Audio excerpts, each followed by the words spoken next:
Mom, what on earth is this? For 26 years, my parents forced me and my wife to handle over 200 memorial services all on our own. But on that day, I accidentally saw my mother's bank book, and something was terribly wrong. There were records of hundreds, even thousands of dollars being withdrawn every single month. The names of my successful siblings, Julian and Sophia, were everywhere. But not once in all those years did the name Arthur appear.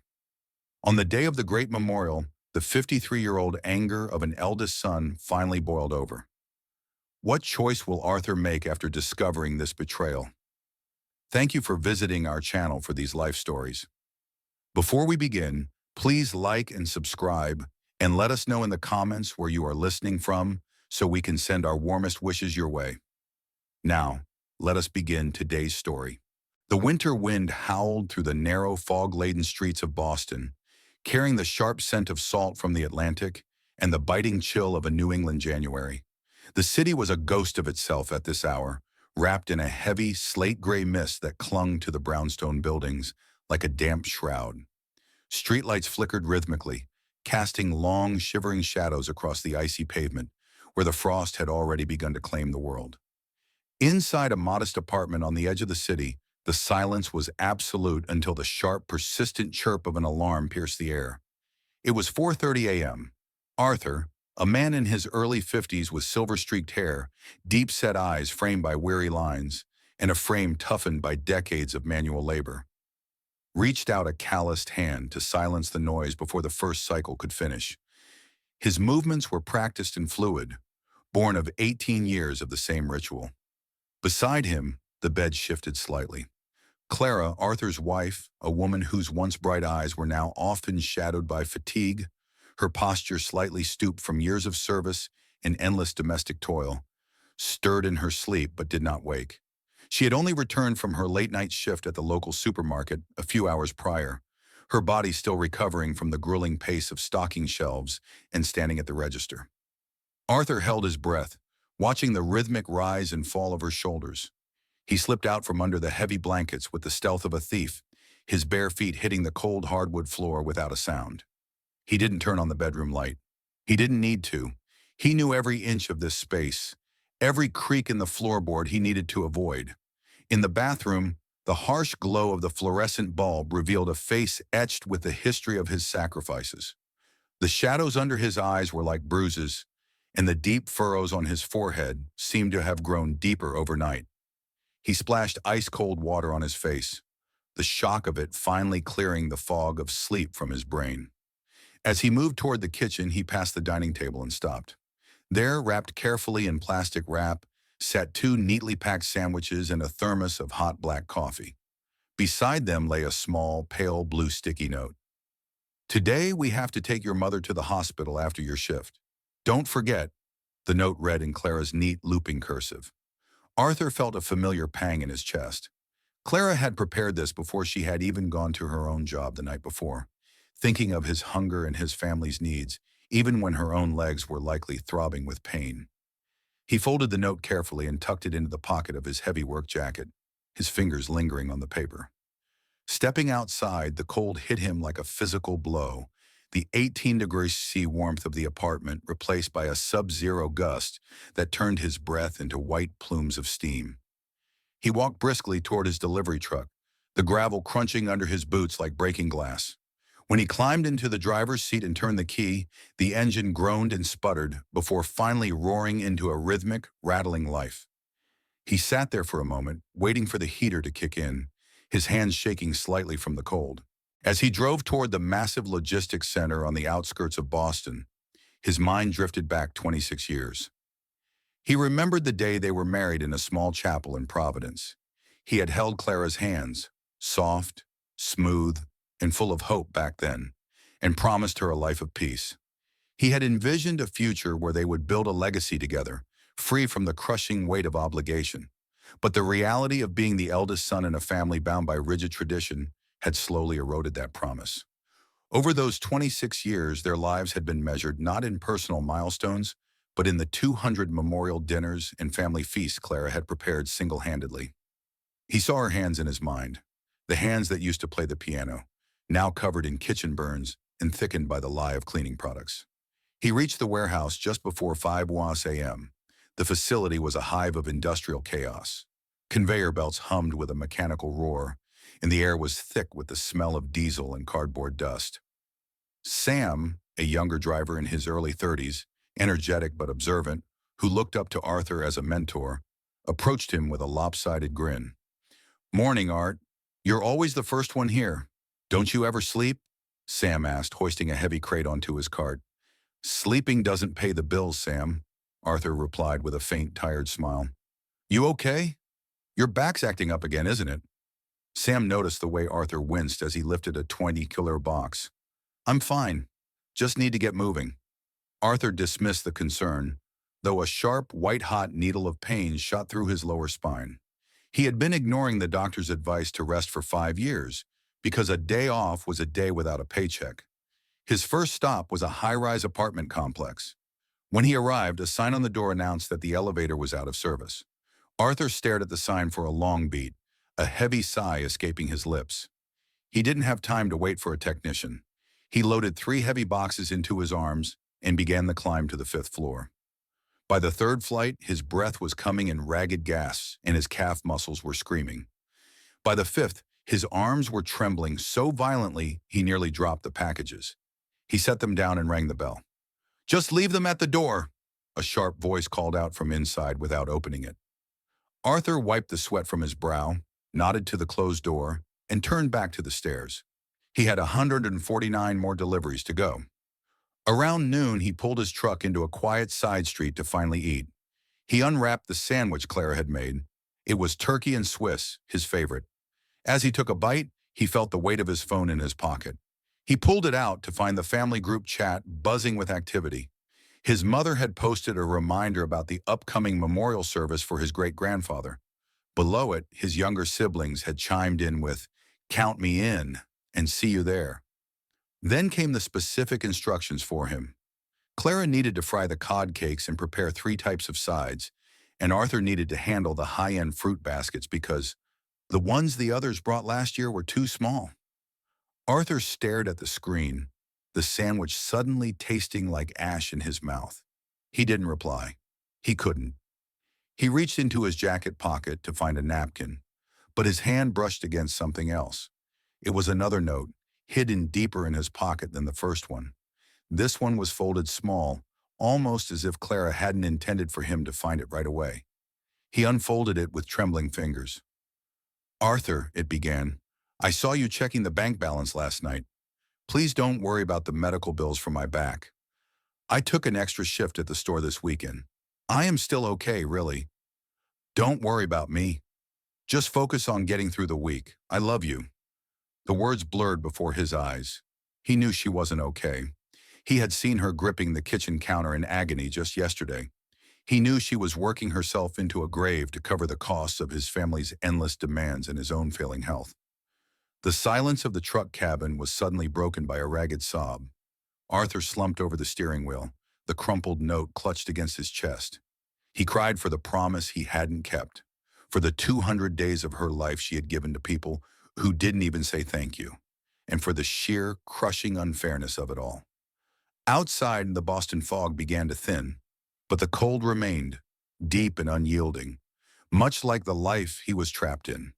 He took a deep breath, wiped his eyes with his sleeve, and started the engine. There was still a long road ahead. The afternoon sun in Providence was a pale, heatless disk hanging low over the tree-lined streets, casting long, skeletal shadows of oak branches across the sidewalk. Arthur pulled his truck into the driveway of their small home, the engine giving one final, exhausted shudder before falling silent. His back felt as though it had been fused into a single piece of rusted iron, and every movement to climb out of the cab was a negotiation with pain.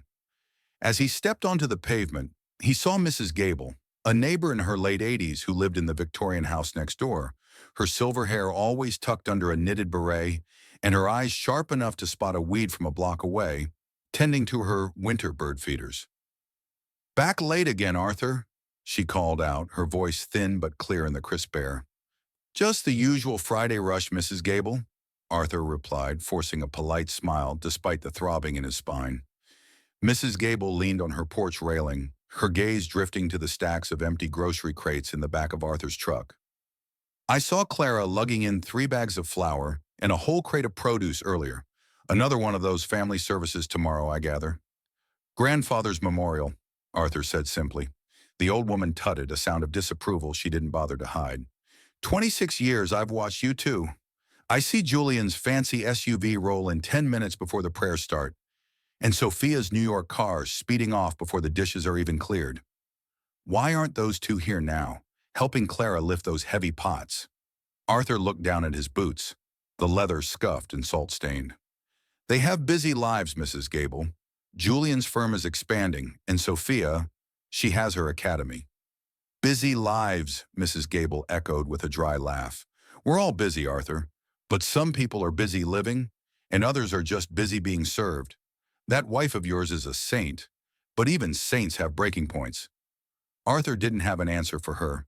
He offered a quick nod and retreated into his house, her words trailing after him like a cold draft. The smell of boiling vinegar and slow-simmering spices filled the kitchen.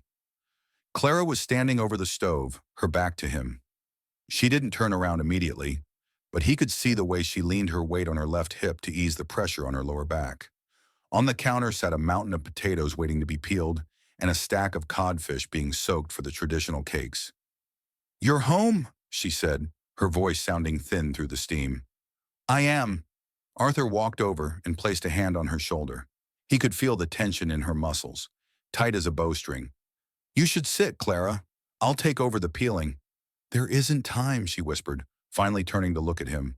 Her face was flushed from the heat of the stove, but her eyes looked glazed with exhaustion. "Your mother called 3 times while you were driving. She wants the premium salmon now, not just the cod. She said the Miller cousins are coming, and we can't look cheap." Before Arthur could respond, his phone vibrated in his pocket. The caller ID showed Margaret, his mother, a woman who viewed the family's social standing in the Providence community as a sacred trust and believed that the eldest son was the natural executor of that legacy. "Arthur, are you there?" His mother's voice was sharp. "I'm here, Mother." "I hope you've checked the list I sent. I decided we need to add the imported wine and the organic fruit baskets. The ones from the local market last time were adequate, but we need to show proper respect for your grandfather's memory." "Mother, the budget for this is already twice what we planned," Arthur said, his voice dropping an octave as he glanced at Clara. "It's not about the money, Arthur. It's about the name. Julian and Sophia are bringing guests from New York. You wouldn't want them to be embarrassed by their own brother, would you? You're the eldest. This is your responsibility." "I understand," Arthur said, though his stomach twisted in a knot. "Good. And make sure Clara does the tarts from scratch. The store-bought ones are an insult." The line went dead. Arthur looked at the stack of grocery receipts on the counter. He took the truck back out to the high-end specialty market in the city, the one where the prices were meant for people with Julian's salary, not his. He pushed the cart through the aisles, feeling like an interloper among the polished floors and the soft classical music. He picked out the salmon Margaret insisted on. He found the wine that cost more than his weekly fuel budget. He selected the organic fruits, each one polished to a sickening shine. Every item he added to the cart felt like a stone being placed in a bag he was forced to carry. At the checkout, he watched the digital display. $40, $100, $250. The total climbed with a ruthless, rhythmic beep. By the time the cashier stopped, the final number stared back at him like an accusation. 412 USD. It was almost exactly what he had earned for an entire month of overtime deliveries, the money he had promised Clara they would put toward the repairs for their leaking roof. "Sir, credit or debit?" The cashier, a teenager who looked bored by the weight of Arthur's world, prompted him. Arthur felt the sweat prickling at his hairline. He reached into his wallet and pulled out his credit card, the one he had promised himself he would only use for emergencies. His hand shook as he inserted it into the reader. He thought of the roof. He thought of Clara's back. He thought of his mother's voice talking about respect. The machine processed for a long, agonizing 10 seconds. Approved. He walked out to the truck, the heavy bag straining his fingers. He sat in the driver's seat and leaned his head against the steering wheel. He wasn't just tired anymore. He was hollowed out. 26 years of these traditions had built a cage around him, and the bars were made of receipts and unwashed dishes. He drove home through the darkening streets of Providence, the bags of respect shifting in the back of the truck. As he pulled back into the driveway, he saw Mrs. Gable's porch light flick on. She was still there, a silent witness to the ghost he had become. Inside, the kitchen was hotter now, the air thick with the smell of the 200th sacrifice. Clara looked up, her face etched with a question she didn't need to ask. Arthur just set the bags down on the counter and took the peeler from her hand. "Go lie down, Clara," he said, his voice sounding like dry leaves. "I've got the rest." She didn't argue this time. She just touched his arm, a brief, desperate squeeze, and walked slowly toward the bedroom. Arthur stood alone in the kitchen, surrounded by the expensive food he couldn't afford, preparing a feast for people who would never understand the cost of a single bite.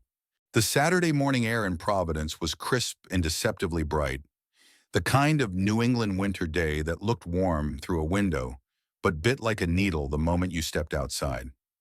Arthur had been awake since before dawn, finishing the prep work he had started the night before. The kitchen smelled of roasted meats and the sharp, briny tang of cod cakes, a scent that had permeated the very wallpaper of their home over the last 26 years. By noon, the quiet street was disturbed by the low, expensive hum of high-performance engines. Arthur, standing in his driveway with grease-stained hands, looked up as two vehicles turned the corner. The first was a sleek, midnight blue electric SUV that seemed to glide over the asphalt rather than drive on it. Out stepped Julian, Arthur's younger brother, a man who wore his success like a tailored suit, with teeth a shade too white, and an air of impatient importance that suggested his time was billed by the second. Behind him followed a luxury sedan, driven by Sophia, the youngest sibling, an elegant woman with a sharp bob and a penchant for designer scarves, whose smile rarely reached her eyes and whose voice always carried a hint of a lecture. Accompanying Julian was his wife Vanessa, a woman who viewed the suburbs of Providence as a quaint, slightly dusty museum, constantly checking her phone and adjusting her expensive sunglasses as if the New England sun were an affront to her. "Art, look at you, always working on something," Julian called out, not offering a handshake but instead gesturing toward Arthur's delivery truck. The truck's hood was popped open, revealing an engine that looked like a chaotic puzzle of rusted pipes and leaking seals. "It's an old beast, Julian. Needs a little coaxing to keep going," Arthur said, wiping his hands on a rag that was already black with oil. "Coaxing? You need to scrap it," Julian laughed, leaning against the pristine door of his SUV. "I'll show you what a real machine looks like in a minute. But first, let's get these inside. Mom's been asking about the gifts." Julian and Sophia began unloading items from their trunks. They carried large, beautifully wrapped boxes into the house, a vintage whiskey set for their father, an Hermes scarf for their mother, and a high-tech massage chair that Julian bragged had cost him a small fortune. They walked right past Arthur, who was struggling to lift a crate of the expensive salmon he had bought with his credit card the night before, without so much as a "need a hand." Inside, the house was already bustling, though the bustle was entirely one-sided. Clara was a blur of movement between the oven and the sink. She had been standing for 6 hours straight, her face pale and damp with steam. "Clara, darling, the tea is a bit lukewarm," Sophia remarked as she swept into the kitchen to place her designer handbag on the only clean corner of the counter. She didn't offer to pour a fresh pot. She simply stood there, waiting. Vanessa joined her, leaning against the refrigerator. "And do we have those gluten-free crackers I mentioned?" Julian's stomach has been so sensitive since the merger. Clara didn't look up. She was scrubbing a heavy cast-iron pan, her shoulders shaking slightly from the effort. "They're in the pantry, Vanessa, next to the napkins," she said, her voice tight. From the living room, the sounds of laughter and the clinking of expensive crystal drifted into the kitchen. Arthur's siblings were reclining on the sofa, regaling their parents with tales of New York galas and real estate ventures. To them, the feast appearing on the table was a force of nature, something that simply happened, like the tide coming in. They didn't see the beads of sweat on Clara's upper lip or the way she winced every time she had to reach for a high shelf. Arthur came in through the back door, his back screaming at him to sit down. He saw Clara standing before a mountain of dirty dishes, her eyes fixed on the window, where his siblings' luxury cars were parked like trophies. She looked at the tea service Julian had brought for their mother, a set that probably cost more than Clara's supermarket salary for a month, and then at the grease on her own apron. "I'll do those, Clara. Go sit for 5 minutes," Arthur whispered, moving to her side. "I can't. Your mother wants the salmon served at exactly 1 o'clock," she said, her voice devoid of emotion, a hollow sound of total resignation. After lunch, a meal where Julian and Sophia spent more time critiquing the seasoning than thanking the cook, Julian pulled Arthur back outside. "Hey, Art, check this out," Julian said, his eyes gleaming with a boyish, arrogant pride. He tapped a button on his key fob, and the SUV's doors opened upward like the wings of a bird. The new Apex E-Series, full autonomous drive, 0 to 60 in under 3 seconds. $100,000, but worth every penny for the tax break alone. Arthur stood there, the midday sun reflecting off the SUV's flawless paint. He felt a dull, throbbing ache in his chest that had nothing to do with his manual labor. He looked past the $100,000 marvel to his own truck parked 10 feet away. The radiator on the delivery truck was hissing a sickly white vapor. Arthur knew what it was, a blown head gasket. It was a death sentence for an engine that old. He had known it was coming, but he had spent the repair money on the salmon, the wine, and the premium organic fruit his mother demanded for this very afternoon. That's a beautiful car, Julian," Arthur said, his voice cracking slightly. "Isn't it? You should really look into an upgrade, man. It's embarrassing to see you hauling gear in that prehistoric heap," Julian said, patting Arthur on the shoulder before heading back inside to finish the expensive whiskey. Arthur turned to his truck. He picked up a wrench, but his hand was shaking too much to use it. He looked at the oil leaking onto the driveway, a dark stain spreading like a wound.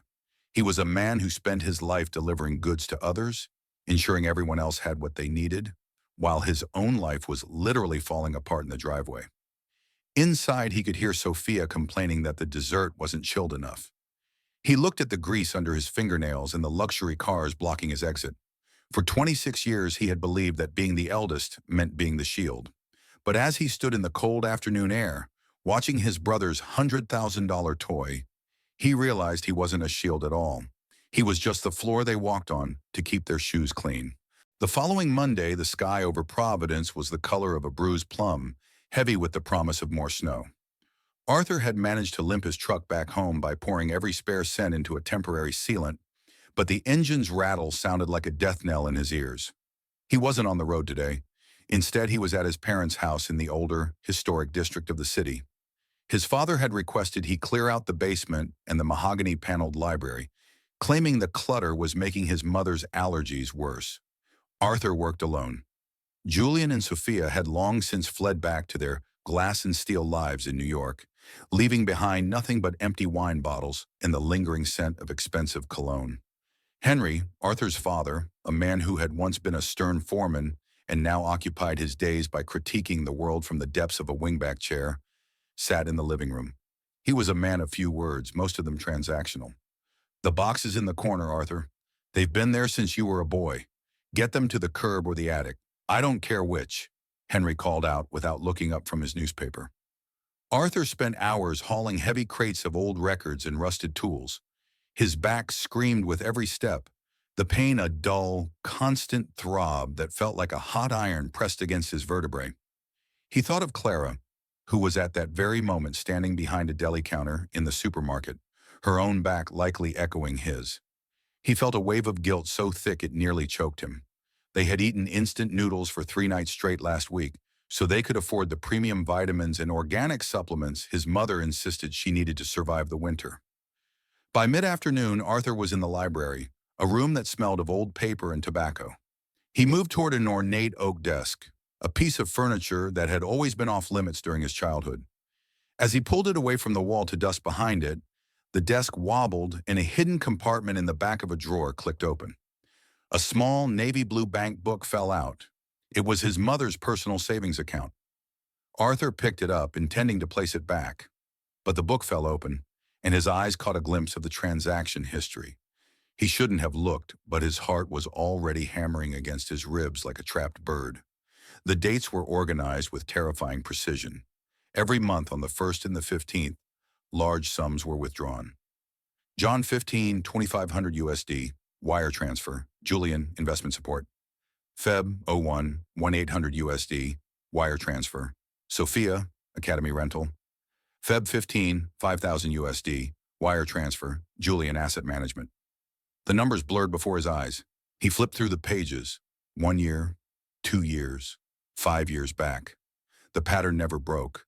Thousands of dollars were flowing out of this house every single month to fuel the successful lives of his siblings in the city. Arthur felt a cold sweat break out across his neck. He remembered 3 years ago when the transmission on his truck had died and he had begged his parents for a small loan. His mother had cried, clutching her chest, telling him they were living on a fixed income and barely had enough for heat. He remembered the shame he felt for even asking. He remembered Clara selling her grandmother's engagement ring to pay for the repair so he could keep working. And all the while this book had been sitting here. He kept flipping. He was looking for one name, his name, Arthur. He reached the end of the book. Then he found the second book tucked behind it. He searched every line, every withdrawal, every memo. Julian, Sophia, Julian, Sophia, Julian. The name Arthur appeared nowhere. It was as if he didn't exist in their financial world, except as a source of incoming funds. He saw the deposits he had made, the monthly elderly care checks he sent, the money for the memorial services, the emergency funds for his mother's fictional crises. His money went in, and almost immediately it was wired out to New York. "Arthur, are you finished in there? I'm getting hungry," Margaret, his mother, called from the kitchen. Margaret, a woman who moved with a practiced frailty, her voice always pitched at a frequency of quiet suffering that demanded immediate attention, entered the library. She saw him standing there, the bank book clutched in his shaking hand. The air in the room suddenly felt very thin. "What are you doing with that?" she asked, her voice losing its softness, turning sharp and defensive. "I found it, Mother. Behind the drawer," Arthur said, his voice sounding like it was coming from a great distance. "I was looking for the fixed income you told me about, the one that meant you couldn't help us when Clara needed surgery." Margaret didn't flinch. She snatched the book from his hand and tucked it into her apron. "You shouldn't have been prying. You're the eldest, Arthur. You're stable. You have your job, your truck, your house. You don't need help." "Stable?" Arthur let out a short, jagged laugh that sounded like glass breaking. "Clara's working 60 hours a week at a supermarket to pay for your vitamins. My truck is literally held together by tape because I spent the repair money on the salmon you demanded for the party. And you're sending $5,000 to Julian so he can manage assets? Julian and Sophia are building something. They have images to maintain. They're in New York, Arthur. It's expensive." Margaret hissed, her face reddening. "You're a delivery driver. You're fine where you are. A mother has to look out for her children who are still climbing." "And what am I?" Arthur asked, his voice dropping to a whisper. "Am I not your child?" "You're the man of the family," she said, as if that explained everything. "It's your duty to give. Theirs is to grow." Arthur didn't say another word. He turned and walked out of the library, past his father who was still staring at the newspaper, and out into the cold Providence afternoon. He drove home, but he didn't go inside. He sat in his truck in the driveway as the snow began to fall, dusting the windshield in white. He felt a hollow, aching void where his loyalty used to be. For 26 years, he had believed he was the pillar holding the roof up. Now in the fading light, he finally saw the truth. He wasn't a pillar. He was an ATM with a pulse. He was the silent engine that everyone used but no one bothered to oil. And he realized that as long as he kept pumping his blood into their lives, Clara would continue to bleed. Standing there in the growing darkness of his own driveway, Arthur looked at his calloused, oil-stained hands. They were the hands of a man who had been forgotten in his own family's ledger. The Thanksgiving air in Providence was brittle and sharp, with a gray sky that threatened to spill heavy snow onto the historic cobblestones. Inside Arthur's house, the heat from the oven was a suffocating blanket, thick with the scent of roasted turkey, sage stuffing, and the sweet, cloying aroma of candied yams. This was the day the family gathered, not out of love, but out of a rigid adherence to a script written long before Arthur was born. Clara had been on her feet for 12 hours straight. She had finished her late shift at the supermarket at dawn, only to transition immediately into the role of head chef for a party of 12. Her apron was stained with turkey fat, and her face was a ghostly shade of porcelain, her eyes sunken into dark hollows of pure exhaustion.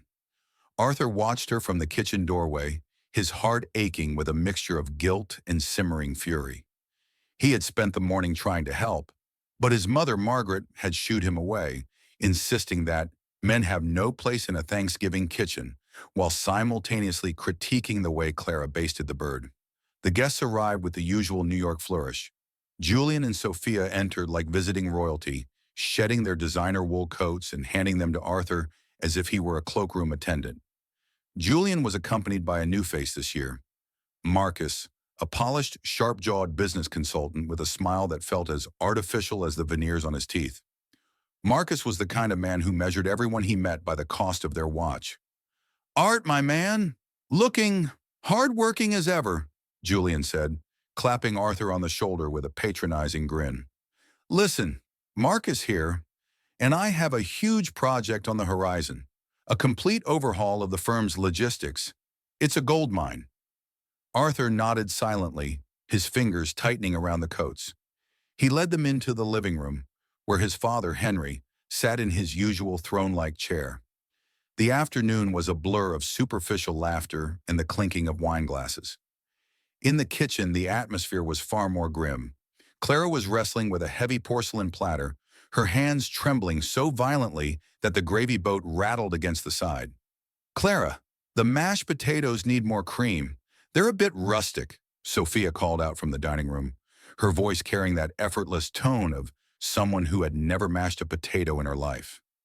Clara didn't respond. She just leaned her head against the cool surface of the refrigerator for a split second, her eyes closed. As the family finally sat down for dinner, the table was a masterpiece of Clara's labor. The turkey was golden brown, the sides were seasoned to perfection, and the wine, paid for by Arthur's credit card, flowed freely.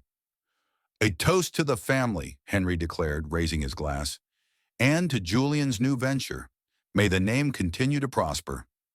Halfway through the meal, the conversation took a turn that Arthur had been dreading. "Arthur," Henry said, setting his glass down with a heavy thud, "Julian mentioned the expansion. Marcus here has secured the contracts, but they need a bit more liquidity to close the deal. As the eldest, it's only right that you step up. I want you to give Julian a loan. 30,000 should cover the initial overhead." The table went silent.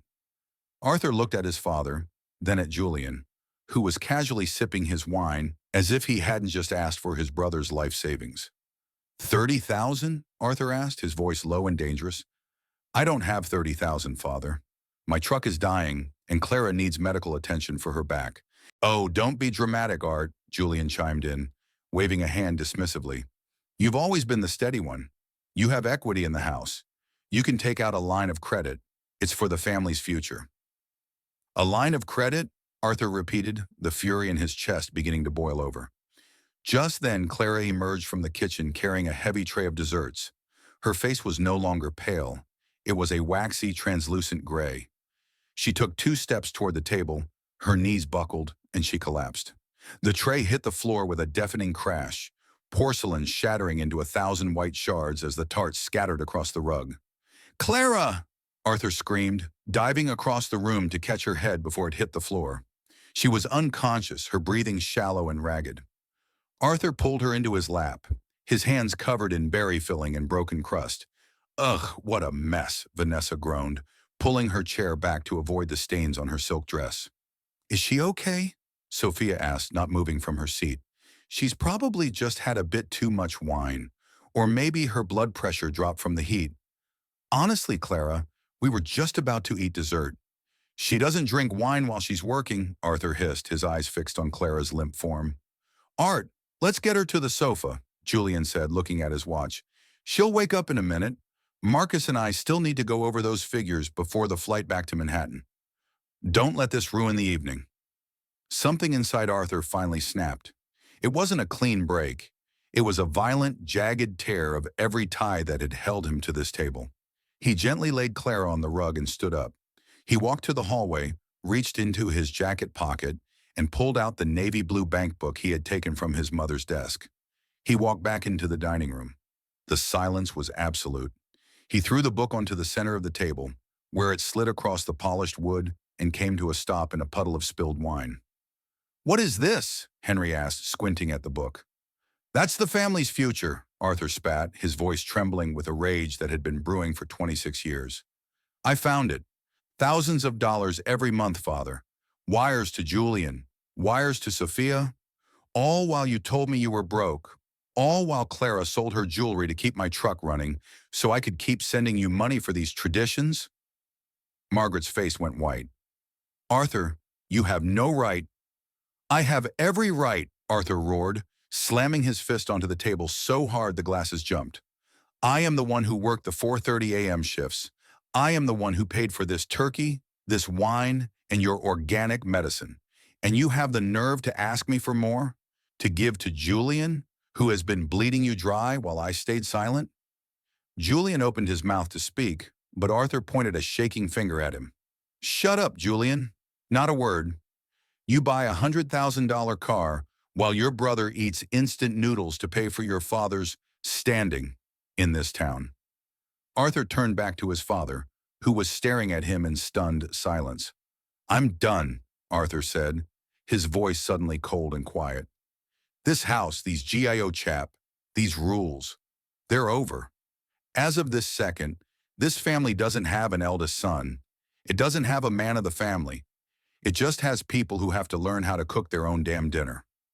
He knelt back down, scooped Clara up into his arms, and walked out the door without looking back. The cold Providence air hit his face, and for the first time in his life, it didn't feel like a burden. It felt like a clean slate. Behind him, the house remained silent, the broken porcelain on the floor a testament to the life he was finally leaving behind. The drive from Providence to the rugged coastline of Maine was a journey of silence, broken only by the rhythmic hum of the truck's tires against the asphalt and the whistling wind of a New England winter. Arthur drove with a singular focus, his hands steady on the wheel for the first time in years. In the passenger seat, Clara was wrapped in a thick wool blanket, her head resting against the window as she watched the urban sprawl of Rhode Island dissolve into the dense, snow-dusted pines of the north. They had left everything behind: the shattered porcelain on the dining room floor, the unanswered calls vibrating on the dashboard, and the crushing weight of 26 years of duty. Their destination was a modest, weather-beaten cottage in a small fishing village near Kennebunkport. It was a place Arthur had found through a fellow driver years ago, a sanctuary where the salt air was thick enough to taste, and the only schedule was dictated by the tides. As they crossed the state line, Arthur reached over and turned off his cell phone. The screen went black, silencing the barrage of messages from Julian and Sophia that had been lighting up the cabin like a frantic heartbeat. "Are you sure about this, Arthur?" Clara asked softly, her voice still weak but possessing a newfound clarity. "I've never been sure of anything else in my life," he replied, glancing at her. "For 26 years, we've lived for everyone else. It's time we live for us." They were met at the cottage by Captain Elias, a retired lobster man with a face like a topographical map of the Atlantic, skin toughened by decades of sea spray, and eyes that had seen more storms than any man should. He held the keys out to Arthur with a gnarled hand. "Heard you folks needed a bit of the quiet," Elias rumbled, his voice like grinding stones. "The woodpile's stocked and the stove's ready. Just mind the wind when it comes off the bay." "Thank you, Captain," Arthur said, feeling the weight of the key in his palm. It felt heavier than the truck's ignition, yet infinitely lighter. The first week was a haze of recovery. Arthur spent his days tending to the wood stove and preparing simple meals, not the elaborate feast demanded by his mother, but bowls of hearty soup and fresh bread. Clara spent her time on the porch, wrapped in layers of fleece, her gaze fixed on the gray expanse of the ocean. For the first time in nearly 3 decades, her hands were not submerged in soapy water or covered in flour.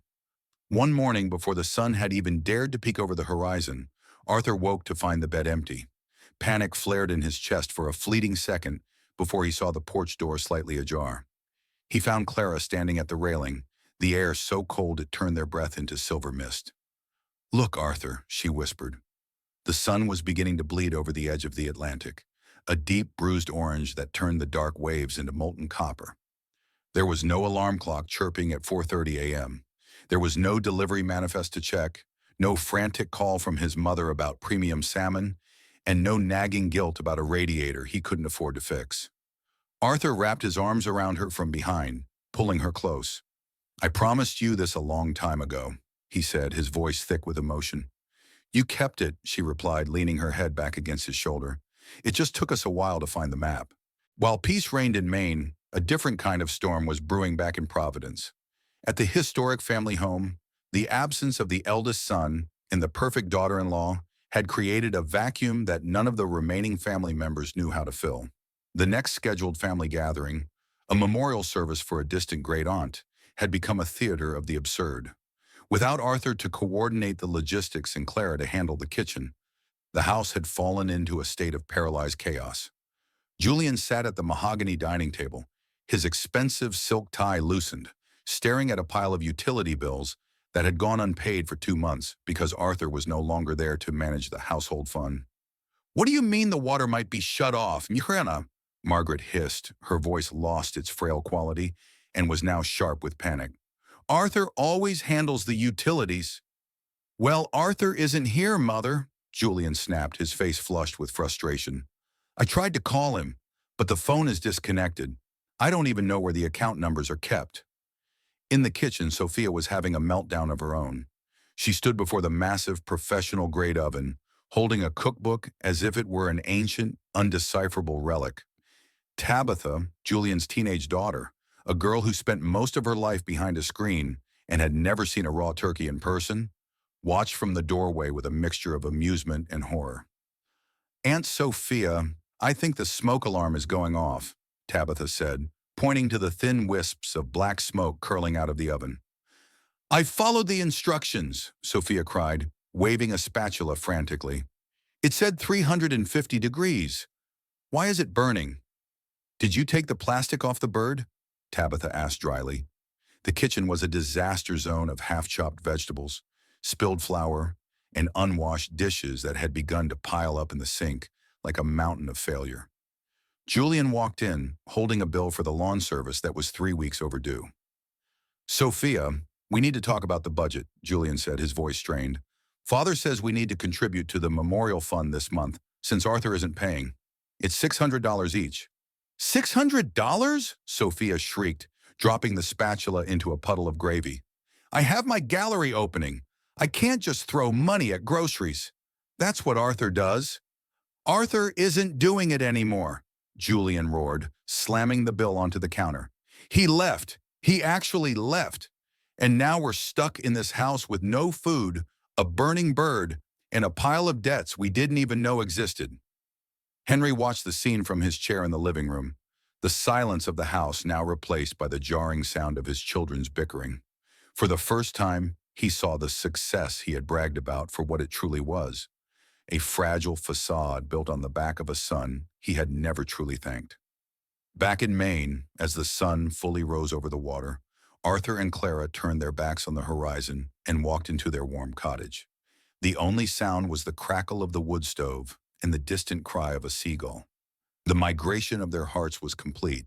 They had finally found home. The winter in Maine had a way of stripping life down to its essential bones. For Arthur and Clara, the months spent in the coastal cottage had been a slow, quiet reconstruction of their souls. The saltwater air had acted as a balm for Clara's back, and the absence of a delivery manifest had finally allowed the tremors in Arthur's hands to subside. However, the peace was shattered on a Tuesday afternoon when a familiar, sleek SUV, now covered in the gray salt and slush of a long winter drive, pulled into the gravel driveway. Arthur stood on the porch, a stack of firewood in his arms, watching as Julian stepped out. But this was not the Julian who had left Providence months ago. His designer coat was rumpled, his hair was unkempt, and the arrogant sheen in his eyes had been replaced by a hollow, haunted look. "Art," Julian said, his voice cracking as it met the cold Maine wind. Julian, Arthur replied, his voice neutral. If you're here for a loan, the answer hasn't changed. Julian shook his head, a jagged, painful breath escaping his lungs. Father had a stroke, Art, 2 weeks ago. The wood in Arthur's arms felt suddenly heavier. He led Julian inside, where Clara was sitting by the stove. Julian didn't wait to be asked to sit. He dropped to his knees on the hardwood floor, the sound of his knees hitting the wood echoing like a gunshot in the small room. I didn't know, Julian sobbed, his face buried in his hands. I didn't know how much you did. We tried, Art. Sophia and I, we tried to run the house. We tried to manage the bills and the services and Mother's demands. He looked up, his face wet with tears. The power went out because I forgot the payment. Mother fell because she tried to make tea herself and didn't know where the step stool was. And Father, he just sat there, calling your name, every hour, just calling for Arthur. Dr. Eris Thorne, the family's longtime physician in Providence, a man with a penchant for blunt truths and a deep respect for Arthur's quiet endurance, had been the one to finally talk sense into the siblings. He had told Julian that the stress of the household's collapse had likely accelerated their father's condition. Julian reached into his pocket and pulled out a thick, cream-colored envelope. Mother asked me to give you this. She wrote it herself. It took her 3 days. Arthur opened the letter. Margaret's handwriting, usually so sharp and demanding, was shaky and frail. Arthur, my son, the letter began. We took your kindness and used it as a bridge for your siblings to walk over. We mistook your silence for lack of pain and your strength for a lack of need. We were wrong. We broke the heart of the only child who truly stayed. Please, if you can find it in you, forgive a mother who was too blind to see the treasure in her own driveway. Arthur passed the letter to Clara. As she read it, her eyes filled with tears, her hand going to her mouth. Julian stood up, wiping his face, his movements slow and deliberate. He pulled a set of legal documents from his briefcase. Marcus and I, we're not working together anymore. I realized he was just another version of the person I had become, someone who only sees value in numbers. What is this, Julian? Arthur asked, looking at the papers. It's a trust, Julian explained, his voice gaining a bit of professional steadiness, though his eyes remained soft. I went back through the bank books, all of them. I calculated every wire transfer, every investment Mother and Father sent to me and Sophia over the last decade.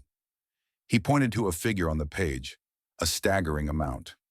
I'm liquidating my New York assets. The SUV is already gone. Sophia is doing the same with her gallery's private collection. We are paying it back, Art, every cent. It's being put into a high-yield retirement fund for you and Clara. Julian, you don't have to, Arthur started. I do, Julian interrupted firmly. And there's more. I've had a lawyer draft a new will for Father and Mother. The Providence house, the estate, it's to be divided equally, 3 ways. No more eldest son inheritance rules. No more burdens. From now on, the cost of their care is split 3 ways, and I've already hired a full-time nursing staff, so Clara never has to touch a dish in that house again. The silence that followed was not the heavy, suffocating silence of Providence, but something lighter. The silence of a debt finally acknowledged. Arthur looked at his younger brother and saw for the first time a man instead of a caricature of success. Father is at the New England Rehabilitation Center, Julian said softly. He can't speak much, but he's stable. He wants to see you, both of you. Arthur looked at Clara. She nodded, her hand resting on his. We'll come, Arthur said, not because of the money, Julian, but because it's time to stop running. As Julian drove away, the gravel crunched under his tires, leaving the main cottage in peace once more. Arthur sat back down by the stove, the legal papers on the table. He didn't feel rich. He felt heard. For 26 years, he had been the invisible engine. But today, the family had finally looked under the hood and realized how much he had been carrying.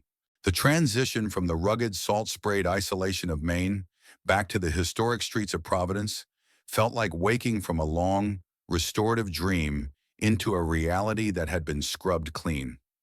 It was early spring now. The stubborn New England ice had finally surrendered, giving way to the tender green of budding maples and the vibrant yellow of crocuses pushing through the thawed earth. For Arthur, the change was most profound in the quietest moments. He still woke early. His internal clock was a machine hewn from decades of habit. But the sharp, adrenaline-fueled panic of the 4:30 a.m. alarm was gone. Now he woke to the soft light of dawn filtering through the curtains and the steady, peaceful breathing of Clara beside him.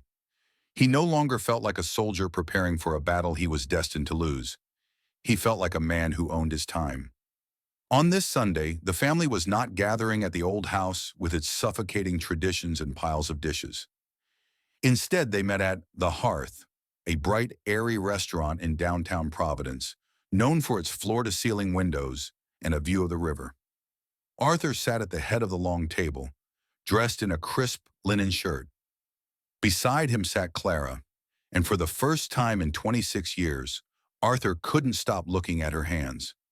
They were resting on the white tablecloth, no longer red and raw from lie or shaking from exhaustion. She wore a soft lavender silk dress, and her skin looked luminous. She had spent the morning at a spa, a gift from Sophia, and her nails were neatly manicured, a small but powerful symbol of her reclaimed dignity. Leo, the restaurant's head server, a man with a gentle demeanor and an uncanny ability to anticipate a guest's needs, approached the table with the check. Before the folder even touched the wood, Julian reached out his hand. "I've got this, Leo. It's on me today," Julian said. His voice lacks the boastful edge it once carried. "Actually, Julian," Sophia interrupted, pulling out her own card with a smile that finally reached her eyes. "We agreed to split the family accounts now, remember? It's 3 ways." Julian chuckled, a genuine warm sound. "Right. Habit. Thirds it is." Arthur watched this exchange with a quiet sense of wonder. He looked down the table. Sophia and Vanessa were huddled together with Clara, not barking orders for tea, but laughing over a tablet screen. They were planning a girls' weekend in the Berkshires, debating between a hiking retreat or a gallery tour. "Clara, you have to choose the hotel," Vanessa said, leaning in. "Your taste is much better than ours. We've been too busy looking at price tags to notice beauty." The conversation at the table was light, floating over topics like upcoming vacations and community projects. There was no talk of investments that were actually bailouts, and no talk of standing that required someone else's blood to maintain. At the end of the table sat Henry and Margaret. Henry was in a wheelchair now, his movements slow, but his mind was clear. He reached out and placed his hand over Arthur's. "The salmon was good, Arthur," Henry said, his voice a bit gravelly, but sincere. "But the company is better." Margaret leaned over and caught Arthur's eye. She didn't say anything, but she squeezed his arm, a silent acknowledgement of the bridge he had allowed them to build back to him. As the meal ended, Julian pulled Arthur aside by the window. "The retirement fund is fully vested, Art, and the nursing staff for Mom and Dad is working out great. Sophia and I are alternating weekends to handle the administrative stuff." "And your business, Julian?" Arthur asked. "It's smaller, leaner," Julian replied, looking out at the river. "But I can sleep at night, and I can look at you without feeling like a thief. That's worth more than the SUV." After saying their goodbyes, Arthur and Clara walked out into the bright afternoon. They didn't head toward a delivery truck. They headed toward their own car, a reliable, well-maintained sedan that didn't hiss or rattle. Arthur drove them toward the Boston Overlook one last time before heading home. They parked the car and walked to the edge of the terrace. Below them, the city of Boston was spread out like a jewel-encrusted map. The heavy, suffocating fog that had defined Arthur's life for so long had completely vanished, burned away by a relentless spring sun. The golden light hit the glass towers and the old brick streets, turning the city into a place of warmth and possibility. Arthur looked at his hands. They were still calloused, still the hands of a man who knew hard work, but they were steady. He reached out and took Clara's hand. "You know," he said softly, "I used to think that being the eldest meant carrying the world so no one else had to feel the weight." "And now?" Clara asked, leaning her head on his shoulder. "Now I know that a family is only strong when everyone carries their own heart," he replied. "Forgiveness didn't just fix them, Clara. It set us free." He leaned down and kissed her temple. The air was sweet with the scent of blooming lilacs. For 26 years, they had lived in the shadows of a myth that demanded sacrifice. Today they stood in the light of a truth that offered grace. Arthur looked out at the horizon, not at the road he had to travel for work, but at the life they were finally going to live for themselves. The light of providence was no longer a distant hope. It was the very ground beneath their feet. The story of Arthur and Clara reminds us that silence is not always peace, and endurance is not always a virtue. In our daily lives, we often confuse carrying the load with loving the family. But true love does not require the slow destruction of one person for the comfort of others. Setting boundaries is not an act of betrayal. It is an act of restoration. When we find the courage to speak the truth, we give others the chance to grow, and we give ourselves the permission to heal. Remember, a family is at its strongest, not when one person carries the world, but when every heart shares the weight of the journey. If Arthur and Clara's journey touched your soul today, please show your support for stories of strength and family growth. Like this video to help spread the message of hope. Share it with someone who might be carrying a heavy burden in silence. Comment below with your thoughts on today's lesson. We love hearing your personal stories. Subscribe to our channel and turn on the notification bell so you never miss a chapter of these heartfelt American myths. Heavenly Father, we thank you for the light that follows the longest nights. We ask for your special blessing upon every person watching this today. For those who are weary, grant them rest. For those who feel forgotten, remind them of their worth.